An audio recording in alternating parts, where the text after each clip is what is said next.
পিলখানা হত্যাকাণ্ডের বিচার নিয়ে সরকার প্রহসন করছে বলে অভিযোগ করেছেন আটক বিডিআর সদস্যদের স্বজনেরা। বিক্ষুব্ধ স্বজনরা শহীদ মিনার থেকে পদযাত্রা করে শাহবাগ ব্লকেট কর্মসূচি পালন করেন। মামলার পুনর্তদন্ত দাবি করেন তারা। আর এর আগে অবস্থান কর্মসূচিতে সমন্বয়ক মাহিন সরকার বলেন, আদালতের মাধ্যমে দোষীদের দ্রুত বিচার না করলে কঠোর আন্দোলন গড়ে তোলা হবে। এদিকে দাবি পূরণ না হওয়া পর্যন্ত কর্মসূচি ঘোষণা করে কেন্দ্রীয় শহীদ মিনার ছাড়লেন ভুক্তভোগীরা। সাদিয়া কানিসের রিপোর্ট, ছবি তুলেছেন সুমন দে।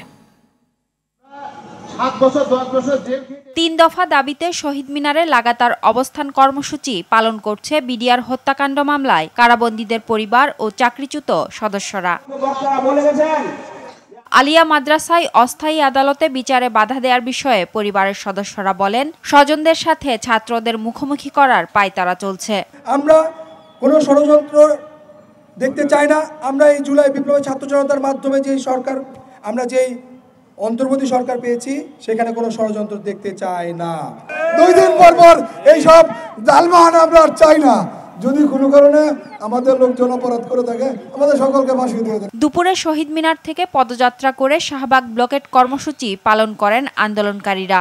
ঘণ্টা দেড়েক সড়ক অবরোধ করে রাখেন তারা। আন্দোলনকারীরা জানান, দাবি আদায় না হওয়া পর্যন্ত তাদের কর্মসূচি অব্যাহত থাকবে। সংবিধান বহির্ভূত আইন করে আমাদের শাস্তি প্রদান করা হয়েছে। এই ফ্যাসিস্ট সরকারের যাওয়ার পর যতগুলো বড় বড় সন্ত্রাসী যে জামিন পাইল, আমাদের নিরপরাধ বিডিআর সদস্য কেন যা বিদ্রোহ নামক মামলায় আমাদেরকে গ্রেপ্তার দেখে 7 বছর, আমি নিজে 7 বছর জেল খেটেছি। এটা সুষ্ঠু বিচার কেন হচ্ছে না? বৈষম্য বিরোধী ছাত্র আন্দোলনের সমন্বয়ক মাহিন সরকার অভিযোগ করেন, সরকার বিচার বিলম্বিত করতে নানা রকম প্রহসন করছে। যে বিচার বিভাগ রয়েছে, সেখানে যথেষ্ট পরিমাণ তাদের সদিচ্ছার ঘাটতি রয়েছে। সাদিয়া কানিজ, RTV, ঢাকা।